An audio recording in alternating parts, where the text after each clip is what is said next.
Jóvenes todos, ¿cómo están? Yo soy Omar desde la Ciudad de México y es 17 de diciembre de 2023 y este es mi análisis semanal principal para los próximos días.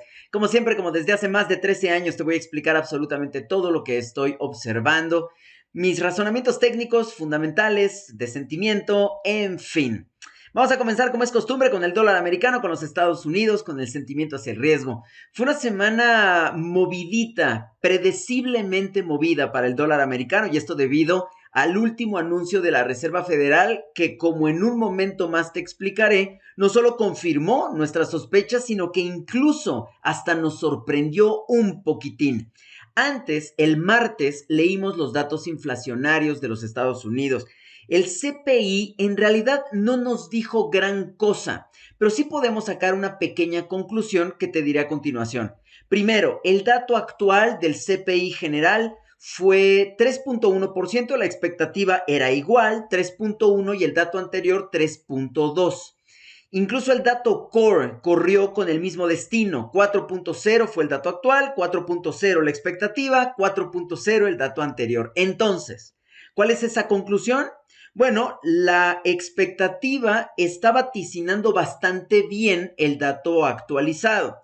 Pero al mismo tiempo estamos viendo una especie de freno en la caída que estábamos viendo de una manera más o menos consistente en lecturas anteriores, lo que, si somos un poco amables, coincide con esta preocupación exaltada que algunos miembros de la Reserva Federal han expresado precisamente en semanas e incluso meses anteriores. Hasta ahí, nada grave. De hecho, el dato no le hizo gran cosa al dólar americano. Lo que hasta ese momento estábamos valorando más era lo que suponíamos que iba a pasar con el anuncio de la Reserva Federal. Y aquí pasaron, me parece, dos cosas muy importantes. La primera, en el statement, ajustaron dos enunciados con elementos claramente dovish. El primero de ellos es que nos dicen que la actividad económica se ha desacelerado comparándola con el tercer trimestre, o sea, la actividad económica del final de año con la del trimestre anterior, lo que por supuesto es un comentario de preocupación. Pero también hablando de política monetaria, ajustaron este enunciado en donde hablaban acerca o en donde siguen hablando acerca de la posibilidad de un próximo hike. Pero ahora, aunque parezca poca cosa, lo ajustaron para que diga la probabilidad o la posibilidad de algún ajuste adicional. Y esto, por supuesto, fue tomado como el siguiente nivel de dovishness en el Banco Central, en la Reserva Federal, y que precede con mucha mayor claridad la posibilidad de que ya estén hablando de cortes de tasas de interés. Aunque esto parezca exagerado, en un momentito más, te dije que eran dos elementos, ¿te acuerdas? Te voy a demostrar cómo de hecho esto tiene toda la coherencia del mundo. Antes, si estás viendo este video en Instagram, no estás viendo mis gráficos, pero no pasa nada, abre un gráfico del dólar americano.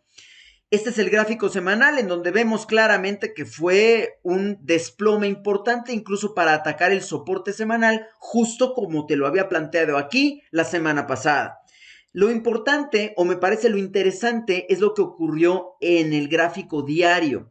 Como puedes ver, el dato inflacionario hizo muy poquito, en realidad no hizo gran cosa. Pero a partir del miércoles, insisto, vaticinando lo que iba a ocurrir con el anuncio de la Reserva Federal, esto ya había roto el soporte en ese momento, o soporte diario, y ya con el anuncio evidentemente cerró por debajo. Luego el jueves fue simplemente una continuación de ello. Esto se lo achacan a lo mejor a los otros anuncios que tuvimos del Banco de Inglaterra y del Banco Central Europeo. Me parece que es solamente la continuación del movimiento y en un momento te explico qué pasó en los otros dos bancos centrales. También te voy a explicar lo que pasó en Suiza. Es interesante porque obviamente el mercado desde el statement ya había visto un discurso completamente dovish de la Reserva Federal, si quieres, de acuerdo a la expectativa, pero ciertamente la confirmación generó un poco más de combustible para continuar el movimiento. Pero eso no fue todo. Vino la conferencia de prensa. Y aquí es la parte de alguna manera sorpresiva, porque contrario a lo que muchos pensábamos, Jerome Powell no salió a desmentir, ni a mesurar, ni a tratar de equilibrar las cosas, para nada. Simple y sencillamente confirmó esta instancia dovish del Banco Central. De hecho, antes de eso también conocimos el dot plot, el último dot plot del año, en donde la información más relevante, me parece, tiene que ver con lo que marca para 2024 en términos de la tasa PIC.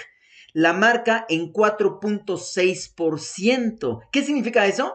Significa que al menos deberíamos de tener no 2 cortes de tasas de interés como lo marcaba el dot plot anterior, sino ahora 3 cortes de tasas de interés durante 2024.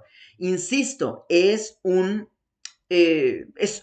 vaticinio, es una perspectiva mucho más dovish de la que pensábamos que iban a confirmar. Y entonces ahora sí, llega Jerome Powell, no se hizo a un lado, no quiso arreglar las cosas ni reinterpretarlas, básicamente lo confirmó, dijo que efectivamente los miembros de la Reserva Federal están comenzando a discutir los cortes de tasas de interés para el próximo año. Dijo literalmente que están enfocados en no cometer el error de mantener las tasas elevadas durante demasiado tiempo. Obviamente lo que quiso decir es que mantener las tasas de interés durante mucho tiempo podría ser un error que no quieren cometer. Pero evidentemente ya fue demasiado tarde y entonces, insisto, el mercado ya había comenzado a tirar dólares americanos a la basura y este comportamiento continuó alegre y de lo lindo durante la sesión de jueves. Y ya el viernes vimos el pullback clásico que vemos después de un movimiento sostenido durante los primeros días de la semana.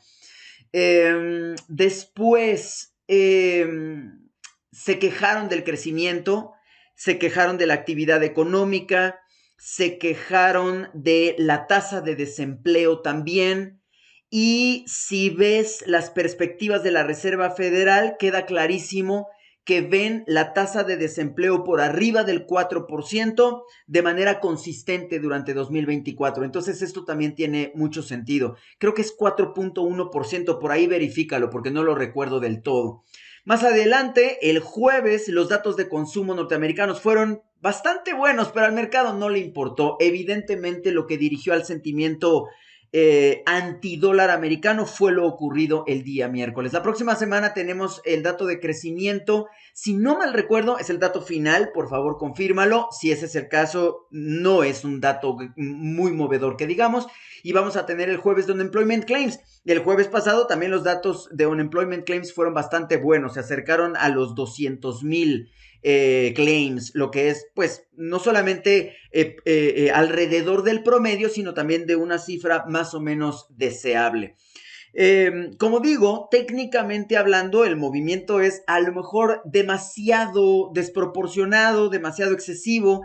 Y esto tiene mucho que ver con la época en la que nos encontramos. Recuerda que pues básicamente ya estamos de vacaciones. El volumen disminuye drásticamente, sobre todo el volumen de ese trading que yo llamo el trading más bien inteligente, el volumen grandote de los grandes perros, y se queda pues el volumen pues más bajito y más loquito y más ignorante, por llamarlo de alguna manera. Y esto obvio tiene efectos en la volatilidad. Vemos estornudos que se convierten en hipos, que se convierten en vómitos.